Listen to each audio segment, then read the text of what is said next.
Salut les amis, c'est Feng, bienvenue à tous dans cette nouvelle revue d'analyse hebdomadaire. Alors nous sommes le 4 mai 2019, j'espère que vous passez un excellent week-end. Donc on va voir dans un premier temps ce que ça a donné les projections de la semaine dernière. Et dans un deuxième temps, on va préparer les projections pour la semaine qui vient. Allez, c'est parti. Too many thoughts on my mind, I can't sleep at night, so I just keep writing. I don't need no help, I don't need opinions, so don't waste my time then. I just been living online, my city don't show me no love and that's fine. Alors EURUSD, donc vous vous souvenez la semaine dernière, je vous disais que le setup en achat, donc il était déjà très probable, sauf qu'il fallait faire attention parce qu'on a une zone forte institutionnelle à 1,11 et donc il fallait surtout pas mettre le stop loss trop près de la zone des 1,11 parce qu'il y avait une chance qu'il vienne piquer. Bon bah écoutez, le prix il a été complètement rejeté, il est jamais venu piquer les 1,11, donc vous voyez votre stop loss, vous avez jamais été inquiété, donc vous avez jamais été inquiété pardon par rapport à un buy, et donc ceux qui étaient positionnés en buy, et bah écoutez, vous avez eu une hausse à partir de l'ouverture du marché de plus de 100 pips. Donc bravo à tous ceux qui ont attrapé le bail sur EURUSD. Sinon, donc le rejet des 1,1250, vous voyez le scénario bleu turquoise, le prix c'est vrai qu'il a dépassé les 1,12, et vous voyez on avait une cassure retest à un moment donné, donc on avait ce setup vert donc de cassure et retest et rejet des 1,12 et il fallait se méfier des 1,1250. C'est pour ça que je dis toujours que c'est ces zones très encombrées avec les instits des 250 pips. Bon, il faut faire très attention. Il y a un bel obstacle en chemin et vous voyez ça c'est la preuve justement qu'il faut faire attention. Quand on a un instit des 250 pips comme ça en chemin, et ben voilà le risque c'est ça, d'accord. Donc le but c'est quand même de suivre votre scénario. Si vous avez pris la cassure retest et vous avez pris à la fermeture donc de ce marteau donc le rejet des 1,12, et ben écoutez le prix se retourne contre vous, mais à un moment donné vous aviez déjà donc vous voyez quand le prix est arrivé ici vous aviez à peu près 30-40 pips, donc soit vous êtes mis à break even parce que justement il y avait cet obstacle qui était dangereux. C'est pour ça que je recommande toujours de sacrifier votre trade à break-even, même si il est encore un peu trop tôt, mais c'est justifié parce que vous avez un obstacle en chemin, d'accord. Et justement le but c'est quoi? C'est de protéger votre position par rapport à ce genre de rejet sur ces zones très fortes. Donc là à la fermeture donc de l'englobante, là par contre on a un beau rejet des 1,1250 et il est possible de se positionner en vente par rapport au scénario bleu turquoise, surtout que le prix il ferme donc au niveau de l'instit, donc même légèrement en dessous, d'accord. Il est revenu travailler et vous auriez pu attendre légèrement donc après donc le rejet des 1,12 pour vous positionner pour une chute d'à peu près 60-70 pips, d'accord. Mais si se positionner sur l'achat donc sur les 1,12, c'était un petit peu chasser le prix en quelque sorte parce que vous aviez déjà une opportunité de rentrer donc à la base donc par rapport au setup, donc comme je l'ai dit, par rapport à la fermeture du marché de la semaine dernière donc sur EURUSD. Donc voilà, donc 100 pips de hausse par rapport à l'achat donc de l'ouverture à l'ouverture du marché ou à la fermeture de la semaine dernière tout simplement. Un petit piège sur donc le scénario vert de cassure retest, les patterns étaient là, donc possible que vous soyez pris donc un revers sur celui-là, sauf que comme vous avez un obstacle ou un 12,50 quand le prix il est monté et qu'il a commencé à travailler cette zone là, c'était quand même beaucoup plus judicieux de mettre à break-even. Donc logiquement là-dessus vous sortez sans dégâts, et donc il était possible aussi d'attraper le rejet des 1,1250 à la fermeture des 7 englobantes, de rentrer en vente ici pour une chute de 60-70 pips. Alors ça c'était un petit peu moins évident parce que c'est vrai que le prix, même s'il est rejeté des 1,1250, il traîne toujours au niveau de cette zone des 1,12 et à ce moment là on peut pas vraiment savoir encore que le prix va chuter, donc ce setup il est un petit peu plus compliqué. Mais bon, mais sur EURUSD donc à l'achat avec un stop loss à l'écart des 1,11, celui-là, ce setup là il passait sans problème. Alors GBP USD, donc c'était magnifique cette semaine, donc bravo à tous ceux qui l'ont attrapé. Donc vous vous souvenez, je vous disais que par rapport à Euro USD, c'est vrai que là la zone institutionnelle elle avait été travaillée. Là par contre on a la preuve que toute la liquidité au niveau des 1,29 donc a été tapée, et on avait déjà de beaux signes de rejet, donc il était possible de se positionner en buy. Donc voilà, donc par rapport à GBP USD, ceux qui étaient en buy, il y avait une hausse de plus de 250-260 pips à peu près, donc il était facile là-dessus d'attraper au minimum 100-200 pips, d'accord. Sinon pour ceux qui ont qui ont loupé l'achat en début de semaine ou par rapport à la fermeture de la semaine dernière, alors déjà le prix quand il arrive au niveau des 1,30, mis à part si vous tradez en agressif, il n'y a pas de raison de rentrer en vente, hein. Vous voyez bien qu'on n'a aucun signe de rejet, vraiment à aucun moment on a donc un indice qui nous dit de vendre GBP USD sur les 1,30, mis à part le fait que c'est une zone assez forte, et donc à ce moment là on se prend la perte en agressif et on l'assume, il n'y a aucun problème. Mais sinon donc il n'y a aucune raison de prendre la vente sur les 1,30. Maintenant si vous prenez une vente de manière agressive avec un stop loss légèrement au dessus de la trendline, donc avec un bon ratio risque profit, il n'y a absolument rien à regretter, d'accord. c'est un setup qui est valable, la zone clé elle est bonne, votre type d'entrée c'est une entrée agressive, vous avez un bon ratio risque-profit, vous assumez d'avoir un taux de réussite qui est inférieur, donc il n'y a absolument aucun regret à avoir psychologiquement par rapport à une vente en agressif sur les 1,30, ça fait partie de votre plan et c'est votre manière de trader, et donc ça vous permet aussi d'attraper de belles opportunités quand vous rentrez en agressif. Mais sinon, donc si vous lopez donc le décollage de GBP USD, le scénario orange, vous voyez bien qu'on a une cassure retest. Alors oui, le prix il est parti un petit peu loin sur les 1,31. D'ailleurs, entre les 1,31 et les 1,30, vous voyez, si vous tradez de manière agressive, vous prenez peut-être un revers ici. Mais le trade, quand vous prenez ici, bah là par contre, vous prenez vos 100 pips. D'accord. Donc vous prenez peut-être un stop de 30, 40, 50 pips ici, mais vous prenez un take profit de 80, 90, 100 pips ici, sans problème. D'accord. Et ensuite, vous pouvez aussi surfer la queue sur retest, le scénario orange. En agressif, vous rentrez directement sur les 1,30. Il y a un décollage de 170 pips. Donc là, vous voyez, quand vous tradez en agressif, c'est un style qui est particulier, mais qui correspond à certains. Et donc, quand vous tradez en agressif, vous prenez peut-être un revers ici, mais vous avez l'opportunité de prendre 100 pips ici, et l'opportunité donc de prendre 170 pips ici. 270, d'accord. Donc vous voyez, prendre une perte de 30, 40, 50 pips en agressif, c'est pas grave, surtout que quand on lâche pas le marché derrière, on a l'opportunité de prendre encore de 270 pips. Donc là-dessus, vous prenez largement 100, 150 pips et vous couvrez votre perte, vous prenez en plus des bénéfices. Et donc ici, ceux qui n'ont pas pris en agressif, il y avait aussi ce signal d'englobante, hein. D'accord, vous pouvez prendre l'englobante à la fermeture qu'ici, on a une preuve du momentum, on a une preuve que la résistance est cassée et que le prix réagit en tant que support, que ce soit l'instit à 1,30 ou la trendline. Vous voyez, donc là c'est magnifique, on a une confluence donc des différents éléments, et donc ça ajoute énormément de poids à votre setup, hein. Donc quand vous avez et la trendline et l'instit à 1,30 qui casse, qui reteste et qui rejette, à ce moment là, vous voyez, même en rentrant à la fermeture de l'englobante à 1,30, 37, vous voyez, il y a 140 pips de hausse, hein. Donc voilà, donc GBP USD, en gros il y avait vraiment le moyen de prendre plusieurs centaines de pips, hein. Donc dès le début de l'ouverture du marché, donc vous voyez, à partir des 1,29, il y avait déjà 270 pips jusque là, si vous l'avez surfé. Mais sinon, donc le rejet en agressif ici, donc mis à part le revers que vous pouvez prendre ici en agressif, mais sinon vous vous rattrapez ici 100 pips, d'accord, et ici donc à l'achat 170 pips. Alors, vous vous souvenez, la semaine dernière, je vous parlais donc d'une vente que je tenais depuis les 112, et vous voyez pourquoi il faut être patient en swing. Bah, c'est tout simplement pour ça. On a eu qui dort pendant une semaine, puis finalement, vous voyez, est-ce que c'est anodin d'aller taper donc les stops qui sont derrière le précédent haut? Bah, c'est ça, c'est pas anodin du tout, hein, vous voyez. Et à l'ouverture du marché, qu'est-ce qu'on a? Bon, il y avait déjà des rejets des 112, donc on pouvait déjà être positionné donc en vente sur les 112. Bravo à tous ceux qui ont tenu et qui ont été patients, parce que vous voyez, ça a mis du temps à payer. Et par contre, quand vous avez votre stop qui est au-dessus, ici, donc on a l'instit qui est à 112,50, qui est légèrement au-dessus, à aucun moment vous êtes inquiété. Vous voyez, le prix, il a tout simplement été rejeté, donc des 112 depuis la semaine dernière. Et donc, bon, c'est vrai qu'il y a eu des beaux retracements, mais maintenant, donc on a eu quasiment 100 pips. Et donc celui-là, je le tiens toujours, je suis patient, je suis déjà à break-even et j'attends de voir ce que ça va donner. Mais donc en gros, tous ceux qui ont été patients de tenir UJ, et vous voyez, c'est pour ça qu'en swing, il faut vraiment être patient, laisser le temps à votre trade donc de se dérouler, parce que votre analyse peut être bonne, mais le marché, il va pas forcément aller dans votre sens immédiatement, hein, ça serait trop beau. Alors des fois, oui, c'est le cas, des fois on rentre et on se dit, ah bah c'est super, je suis rentré avec un super timing, juste au bon moment, mais la plupart du temps, vous savez, en swing, le prix, il peut galérer pendant 2, 3 jours, voire une semaine avant d'aller dans votre sens, ou avant d'invalider votre setup. Mais en tout cas, voilà, sur UJ, ça a payé. Par rapport au rejet du dollar, comme on a surveillé la semaine dernière, on va voir aussi sur les autres paires, USD-CAD et USD-CHF. Mais en gros, voilà, donc il y avait 100 pips à prendre sur UJ, sur le rejet des 112. Bravo à tous ceux qui l'ont attrapé.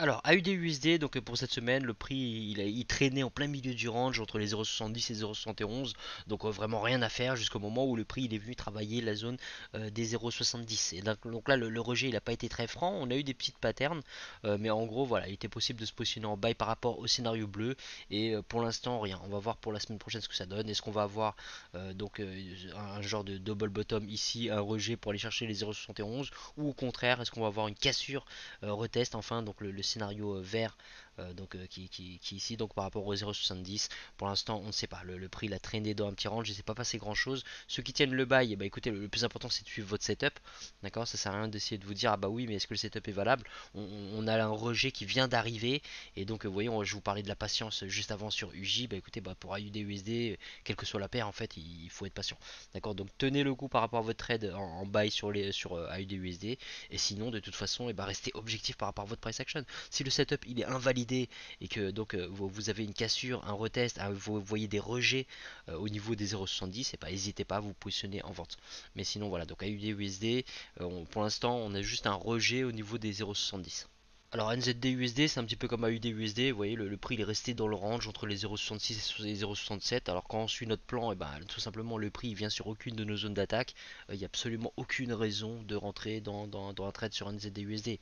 D'accord, et c'est là où il faut être discipliné parce qu'on sait que les opportunités, donc les meilleures opportunités, que les meilleurs ratios risque-profit se situent au niveau de nos zones clés. Et là vous voyez le prix est resté dans le range. Donc ça sert à rien d'essayer de trouver une raison de rentrer dans un trade. Si vous amusez à descendre dans les time frames pour trouver des raisons de rentrer dans un trade, il y en aura toujours. D'accord, les petits time frames ce sont des bruits du marché.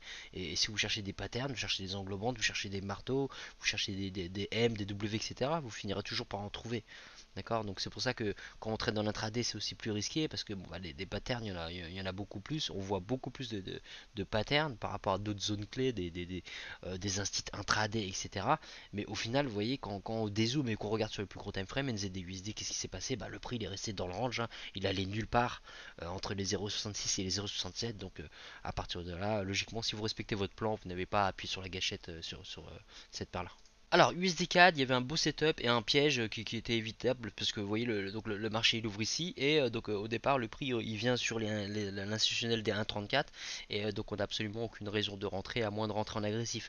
Et si vous rentrez en agressif, bon, vous voyez, le prix il est descendu jusqu'à 33,73 donc vous n'êtes pas censé être inquiété même en rentrant en buy sur les 1,34. Par contre, si vous avez suivi donc le scénario orange, cassure, retest et rejet, là c'était quand même très très compliqué, d'accord? Là c'est vraiment très très dangereux de prendre une vente, même si on a une cassure et un retest, ça reste fragile. On a une trendline, on a un gros bloc de contrat qui est juste en dessous.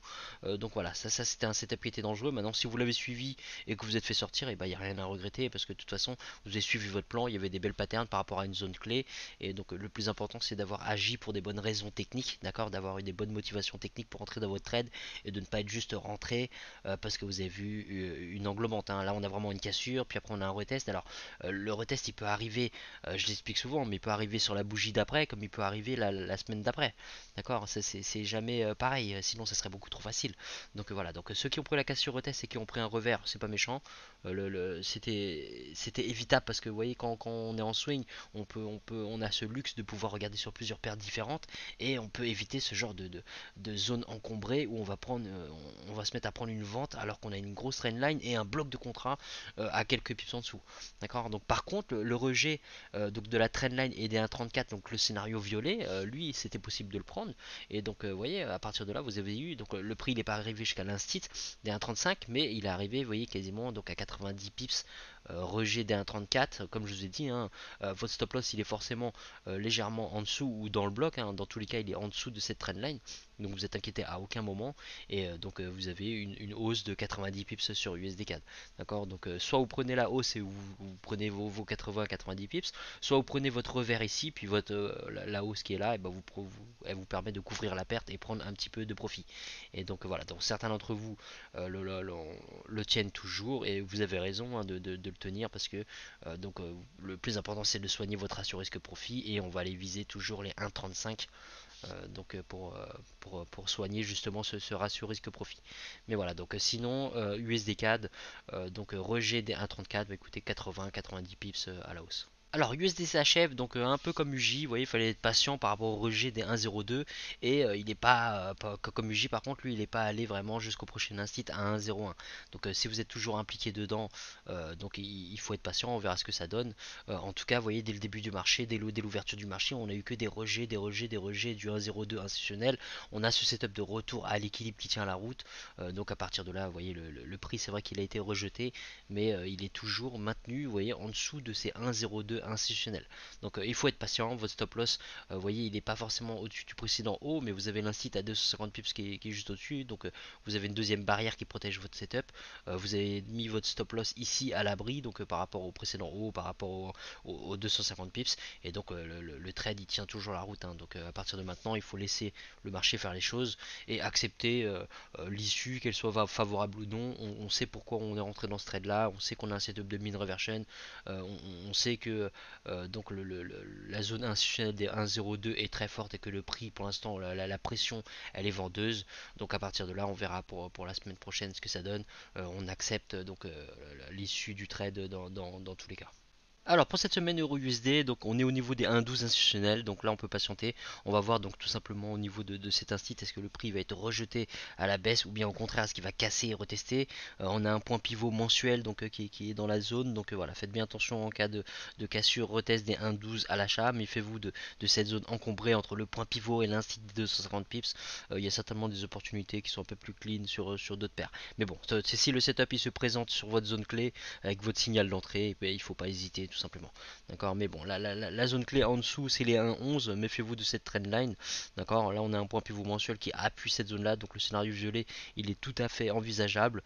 C'est juste que d'un point de vue timing, bah écoutez, si le scénario il se passe comme ça, d'accord, et que vous prenez l'achat au-dessus de la trendline, au-dessus du point pivot, par rapport au rejet des 1,11, et bah c'est toujours moins risqué, c'est que le cas où vous voyez le prix il viendrait ici. Voilà, et donc vous prenez un achat en dessous de la trendline, d'accord. Donc c'est toujours préférable de prendre au-dessus de la trendline pour éviter cette barrière là. Vous mettez bien votre stop loss en dessous, vous laissez respirer votre trade et vous allez viser minimum les 1,12 pour soigner votre ratio risque profit. Donc voilà, donc cette semaine surveillez bien donc les 1,11 et puis bon bah écoutez, les 1,12 on est dessus, on est en plein dessus, et donc faites attention à cette zone encombrée des 250 pips. Alors GBP USD, donc là on arrive sur cette zone forte donc des 1,32 institutionnels. Après donc ce décollage et cette cassure des 1,31, on a un nouveau bloc de contrat qui s'est créé. Donc on repasse de l'autre côté de la moyenne mobile 200. Et donc plus on a un prix qui continue de s'étendre, plus donc on a un setup de mean reversion de retour à la zone de valeur. D'accord, donc si le prix s'il arrive et qu'on a un beau rejet sur la 1,32, c'est envisageable, surtout que c'est appuyé par un point pivot mensuel, donc c'est une zone très très forte. Mais le rejet pourrait aussi venir des 1,3250. Donc vous voyez, plus je vais pas non plus mettre 50 000 scénarios sur le graphique. Le but c'est que ça reste clair, mais vous voyez très bien qu'on travaille toujours de la même manière, systématique sur chaque zone. Donc le prix pourrait très bien rejeter des 1,3250. Si on a un bel indice du price action, il est envisageable de le vendre, surtout pour un retour donc à la moyenne. Mais sinon voilà, donc surveillez les 1,32, on arrive en plein dessus. Donc il pourrait aussi y avoir un retracement, ce serait très sain que le prix retrace après une telle extension. Et donc voilà, surveillez aussi les 1,31 institutionnels, que ce soit pour un rejet et une continuation de ce mouvement de hausse, d'accord, cette impulsion haussière, ou bien tout simplement pour une cassure retest des 1,31. Mais dans le cas d'une cassure retest des 1,31 à la vente, et bah faites très attention à ce bloc de contrat, d'accord. Là vous voyez bien que ce bloc de contrat, ce genre de mouvement ne peuvent être institués que par des banques ou des gros fonds d'investissement, donc des gros poissons, et qu'ils peuvent très bien réitérer et défendre leur position si quand le prix il arrive ici. Donc je vous dis pas de couper votre position si vous êtes en vente sur les 1,31, mais donc par rapport au point pivot, par rapport au bloc de contrat, verrouillez une partie de votre profit ou mettez-vous au moins à break-even. Alors, UJ, on y est presque, hein, le prix il arrive toujours, il est là, il arrive sur les 111. Pour l'instant, il a rebondi sur le bloc de contrat et sur les 111, mais bon, rien d'exceptionnel, d'accord. Surtout que là, ce qu'on voit surtout, c'est que le prix il est rejeté, il est maintenu en dessous du point pivot mensuel et on a de belles patterns, d'accord. Donc là, on est, vous voyez, un petit peu dans ce range entre le point pivot et le bloc de contrat, l'instit à 111. Donc on va voir comment ça va se passer. Alors, on pourrait très bien prendre une cassure, retest de ce point pivot, mais là, il y a aussi la trendline, donc on pourrait avoir une réintégration, vous voyez, de ce canal haussier. Mais bon, ça reste quand même risqué parce qu'on a les 112 qui sont juste au-dessus. Donc d'un point de vue ratio risque-profit, il ne faudra pas se contenter des 112 et aller chercher un peu plus loin. Mais voilà, donc on va surveiller les 111. Est-ce qu'on va avoir une invalidation de ce bloc de contrat, de cet instit? Cassure retest scénario rouge, méfiez-vous du point pivot en chemin. Et sinon, bon bah attendez-vous à tout, hein. On peut avoir un rejet dans l'autre sens. Scénario bleu, vous voyez, il faut vraiment se méfier de ces obstacles qui sont en chemin. Mettez-vous au moins à break-even, d'accord. Et sinon, bah au-dessus les 112, le prix pourrait très bien, vous voyez, rester dans ce range entre 111 et 112. Donc scénario vert et scénario bleu, on va voir. Alors AUD-USD cette semaine, donc pour l'instant on est sur un rejet des 0,70. Donc le setup en buy il tient la route, hein. Juste ne soyez pas trop gourmand. Vous voyez bien que là on a un point pivot mensuel en chemin qui est exactement l'instit intraday aussi à 70,80. Et juste au-dessus on a ce bloc de contrat. Donc si vous tenez le buy depuis les 0,70, pensez à verrouiller une portion de votre trade, d'accord, ou vous mettez à break-even. Mais là votre ratio risque-profit, normalement il est déjà bon arrivé dans cette zone là. Mais vous voyez on a non seulement le bloc de contrat, le point pivot, on a la zone d'équilibre aussi, la zone de valeur, donc c'est une zone de résistance qui est très très forte. Donc ça serait dans le cas bien sûr où le prix il se met à décoller, par rapport au rejet des 0,70. Sinon le prix il peut bien sûr casser, retester, scénario vert, hein, donc méfiez-vous de ça. Enfin méfiez-vous, ce serait tout simplement une belle opportunité, hein, tant que vous avez les indices du price action, que ce support ici il est cassé et maintenu, donc respecté en tant que résistance. Et bah écoutez, il y a toutes les raisons techniques sont là pour rentrer en vente sur AUD-USD et viser les 0,69. C'est juste qu'il faudra faire attention parce que là on a quand même la trendline et le point pivot mensuel en chemin. Donc le point pivot, bon lui bouge pas, mais la trendline d'un point de vue du timing, donc selon que le prix chute vite ou pas, et ben ça peut représenter un obstacle ou pas pour vous. Mais dans tous les cas, si vous prenez une casse sur retest des 0,70, ne vous contentez pas de votre profit au niveau du point pivot, au niveau de la trendline, parce que par rapport à votre stop loss et votre ratio, ça serait pas intéressant. Alors NZD-USD pour cette semaine, donc vous voyez la semaine dernière ça n'a pas bougé, le prix il est resté dans le range, donc on va voir tout simplement. Pour l'instant il n'y a absolument aucune raison de rentrer dans un trade sur NZD-USD, donc il va bien sûr, il va pas rester indéfiniment dans ce range entre 0,66 et 0,67. Il y a bien un moment donné où il va venir travailler une zone ou l'autre, d'accord. Donc surveillez tout simplement comme la semaine dernière, d'accord. Les setups ils ont tout simplement été prolongés, pardon, et donc voilà, donc on a les 0,67 qui sont appuyés par le point pivot mensuel. Ok, donc surveillez bien en cas de casse sur retest ou de rejet. Et les 0,66 c'est pareil, d'accord. On ne parie pas, on n'anticipe pas, on n'implique pas nos opinions dans le trade. On verra ce que le price action nous montre. Soit c'est clair et on appuie sur la gâchette, soit c'est pas clair et puis on se retient, on bascule sur d'autres paires et on regarde s'il n'y a pas des opportunités qui correspondent exactement à ce qu'on veut voir. Alors USD4, donc le prix pour l'instant il est rejeté des 1,34. Donc à partir de là le setup entre les 1,34 et 1,35 il tient toujours la route, hein. Le prix pourrait très bien rester dans ce range là. Scénario de consolidation, scénario de range, donc le scénario bleu turquoise et le scénario violet. Sinon donc comme pour la semaine dernière, hein, casse sur retest pour la vente scénario orange, c'est très risqué, hein. La trendline est toujours là même si elle est un peu plus loin, mais c'est subjectif. Vous voyez la trendline c'est par rapport au timing, donc c'est exactement le même obstacle, hein. C'est juste que là, donc l'obstacle est un petit peu plus loin, mais le bloc de contrat lui bouge pas. D'accord, cette zone de prix qui intéressait les banques à l'achat peuvent très bien donc rejeter le prix une fois de plus. Donc méfiez-vous par rapport au scénario orange. En cas de cassure retest sur les 1,35, pardon. En cas de casse sur le 1,35, scénario vert, attendez bien que le prix il ferme au-dessus de ce point pivot mensuel qui correspond aussi à l'instit intraday des 20, vous voyez. Donc voilà, donc casse sur retest, attendez la fermeture au-dessus de ce point pivot qui serait aussi donc au-dessus de ce précédent haut pour acheter avec de meilleures probabilités et en visant bien sûr donc les 1,36. Sinon scénario de consolidation, donc entre les 1,34 et les 1,35 envisageable aussi, et scénario orange, méfiez-vous, c'est très risqué comme la semaine dernière. Alors USDCHF, est-ce que le scénario il va enfin payer? Rejet des 1,02 institutionnels, retour à l'équilibre, donc la zone de valeur, la moyenne mobile, vous voyez, pour l'instant donc comme elle lag, et bah écoutez, vous voyez, on se rapproche, hein, donc l'extension elle est beaucoup moins forte. On avait une belle extension au départ ici, donc pour un retour à la zone de valeur, et donc finalement le prix il a consolidé et la moyenne elle commence à rejoindre, donc l'extension elle est beaucoup moins forte, donc le setup de mean reversion il devient moins important, mais ça veut pas dire qu'il est moins valable. D'accord, donc tous ceux qui traînent, qui tiennent donc le USDCHF sur les 1,02, le setup est encore valable. Il faut respecter votre plan et être patient, et on verra bien ce que ça donne.